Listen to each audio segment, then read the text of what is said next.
Hello, dear friends. Patrick here again. Wednesday, March 26th, 2025. I hope you're doing well. It's just a little bit below zero today, I think around -2. And beautiful, nice, quiet day here, a little bit overcast.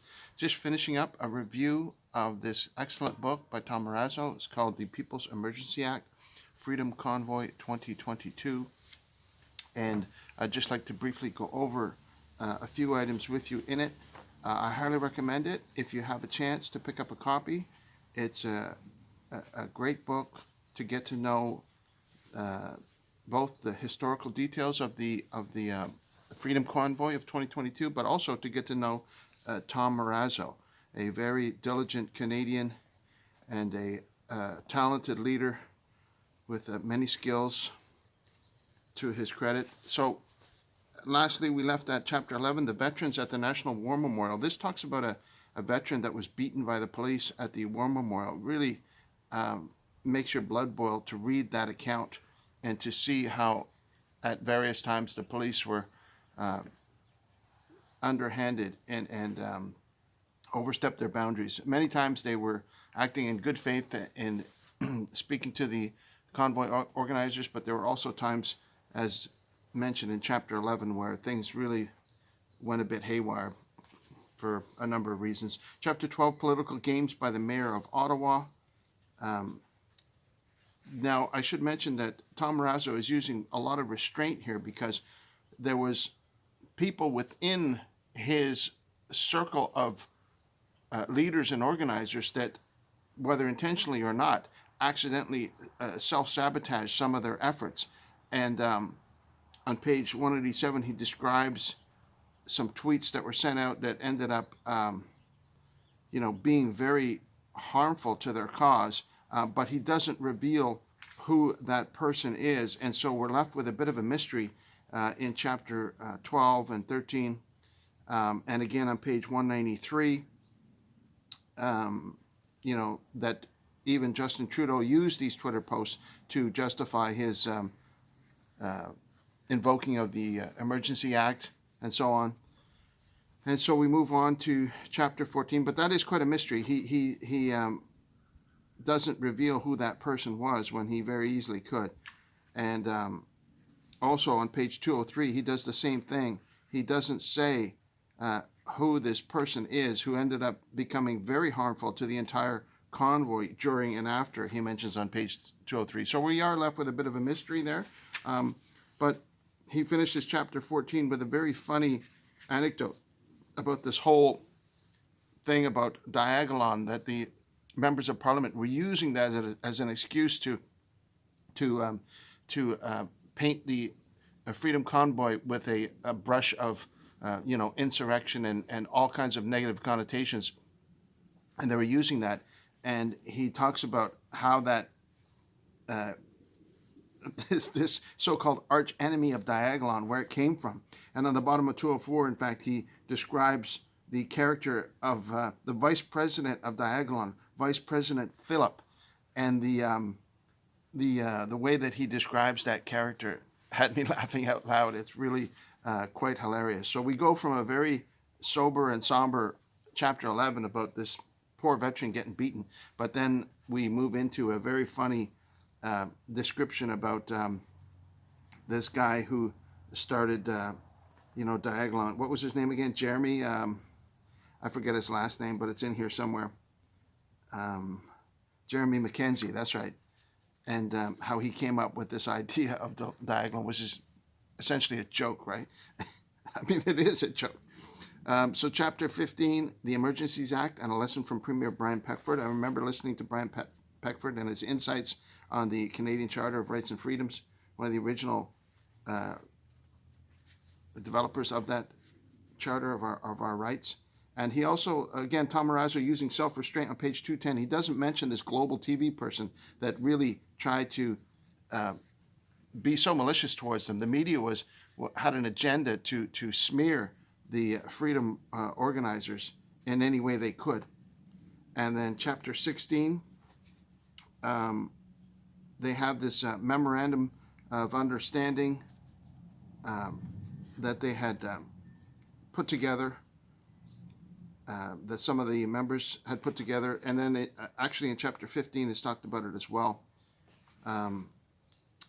Chapter 17, Day of Days. I'm just going to check briefly if I have any notes on here that jumped out at me. This memorandum of understanding that they had, unfortunately, that one of the terms that they used in it was that, if these conditions aren't met that they were asking for from the government, they said, in an indirect way, they kind of said, the members of parliament should resign if they're not willing to address these concerns. And once that word was used, the word resign, oh well, they used that as a insurrection, and tried to make it like this real, it's to see the different malicious motivations behind the different parties involved in this whole drama as it played out is quite interesting to see. Anyway, chapter 8, he talks about James Topp and his march across Canada and his involvement with the Freedom Convoy and his involvement with dealing with the government and negotiating with the government and whatnot. But I'd just like to leave you with maybe a few quotes. Some very interesting quotes that show the difference between, how it was tried to be painted as this fringe minority. Tom Marazzo speaking here, he says, after my Canada Day speech, he got some supported messages, but he felt it was like a disaster, right? He says, since that time, he didn't want to participate in outdoor live events. And this quote I'd like to read to you here. He says, I have no interest in engaging with intoxicated people walking around draped in F. Trudeau flags screaming freedom while expecting to be taken seriously by anyone. If we want to be heard, we need to be better and not act like the fringe that the PM and media accuse us of being. And this is very, very important to remember. Tom Marazzo and the people that he was teamed together with were very serious and very noble in their efforts of what specifically that they were fighting against, what they were asking for. And he actually lays out the details of these that were contained in the MOU, but also in some of the speeches. And you can see that on page 213, as well as page 214, and finishing on page 215, all the specific details of what they were asking for, respecting freedom of choice and not discriminating, the inquiry process and the timelines involved. And it is very, very simple, and the state of emergency declarations and so on and so forth. I don't want to go through them all here, but it's worthwhile to see that what was portrayed in the media as this fringe minority group is not what was happening in real time on the ground with those dedicated Canadians who were trying to organize for a better political environment for all Canadians, to sum it up, something like that, right? And so that's important to see. That's an excellent quote that he makes on page 250 to 251. And then chapter 19, he's talking about the Public Order Emergency Commission, POEC, the Public Order Emergency Commission, that was convened afterwards to, whenever they have an emergency act declared, they have to convene afterwards to, whether it was justified and what was the reasoning behind it, on and on and on. And the judge that was involved in that, I think his name was Russo or Rulo, or I forget, doesn't matter.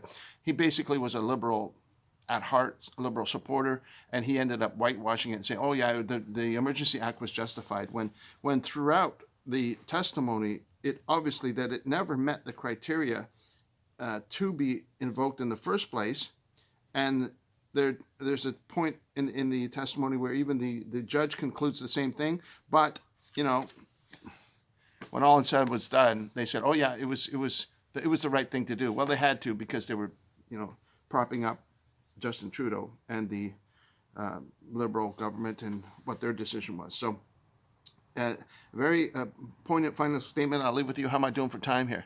Oh, I'm running out of time. He says on page 270, one thing I've come to believe over the last 3 years is that this country is either led through incompetence or corruption. And the results of the report were devastatingly disappointing in terms of how corrupt this government actually is. And he goes on and talks more about that. And that's on the bottom of page 270. And then chapter 20 is his final thoughts. And he really burdens himself on page 275, talking about whether he said all the right things or did all he could, and he really has this, I wouldn't say guilt, but this burden that he has for how that whole experience transpired. But I'm sure that it obviously makes him a much stronger and wiser person going forward from all that he went through there. And then finally, on page 277, I'll leave you with this quote. He says, "Wokeism is a direct threat to the very fabric of what it means to be a family, and the public is again at odds with politicians over it." That's something that could very well be expanded upon and investigated. And then he finishes with a speech that he gave to the Canadian Patriots at the end of the Freedom Convoy, and that's an excellent speech that he gives. So there you go. Excellent book. Highly recommend it. Tom Marazzo, talking about the Freedom Convoy, a piece of Canadian history that you should get the inside scoop on of what really went down, and you'll get a kick at it. Very easy to read. It's about a 3-day read, and you can absorb that information. And then also, while I'm here, I should also recommend Derek Sloan's book. These two gentlemen, you can see their integrity and their patriotism, that they will be the future leaders of this beautiful province that we call Ontario, or as Pierre Poilievre may call it, the nation of Ontario, as he refers to Quebec. He calls it the nation of Quebec. And so just to get an insight into the inner ways of their thinking and their motivations and their goals and ambitions, these are great Canadian leaders that we should be looking up to and supporting in the efforts that they are working towards a more freedom from corruption, a more just and righteous type of leadership structure for our political landscape, right? And they're actively involved in that. And they've committed themselves, sometimes their whole focus and their whole time and their whole lives to working towards a more just and righteous political environment. Because as we grow as a country and as we grow as a province and as the population increases, as the population increases, you can see that the overreach of the government keeps increasing. So the impact of the government on your day-to-day life keeps getting more and more significant. So whether you can do this, whether you can do that, whether there's a rule about this, a rule about that, and the relationships with the U.S. and the relationships to the corporate sellers of merchandise, and the relationships to the public school system and the university school system, and all these different things where the government is becoming more actively involved, and the number of government employees is exploding every year. More and more and more people are involved with this management, micromanagement, if you want to call it that, of the day-to-day lives of Canadians. And so these issues are becoming more and more important. They're forcing people to be aware. There is still a large number of Canadians and people in the province of Ontario that don't want anything to do with politics. They say, "Oh, I don't get involved in politics. That's not for me." But we're reaching a point where you're being left no choice. We're reaching a point where voting will have to become mandatory, because the voting system will be overrun with corruption. Less and less people will be willing to vote. You'll end up having like 10% of people voting. Right now it's around 50%. And so there has to be some type of solution. And then again, that will be a government overreach, forcing people to vote. You say, "Hey, you got to vote. You got to have your digital ID," or and on and on and on. And where all that's going is going to need strong ethical leadership. It's going to need people that are willing to sacrifice their time, their energy, their lives to dedicate themselves to righteous, just, ethical leadership principles. Otherwise, we're just going to be overrun with corruption, and that's going to lead us nowhere but to the decay of society. If you want to have nothing but rampant tent cities and rampant drug use and the absolute crumbling of civilization, well, that's what you're going to have if you don't get involved and take these political issues seriously. So I can't highly recommend these books enough, and to get involved somehow wherever you are in Canada or in Ontario or whatever province you happen to be in, to try and get involved with your local community.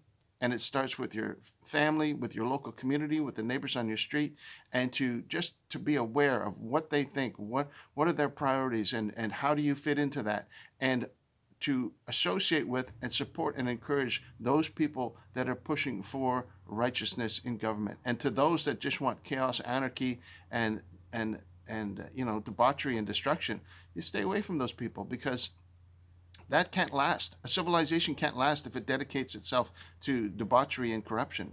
We know that. History teaches us that. It's pretty straightforward. And so, wherever you are, I pray that you're encouraged that righteousness will prevail. God is still in control, and He loves His creation. He loves us. He loves you.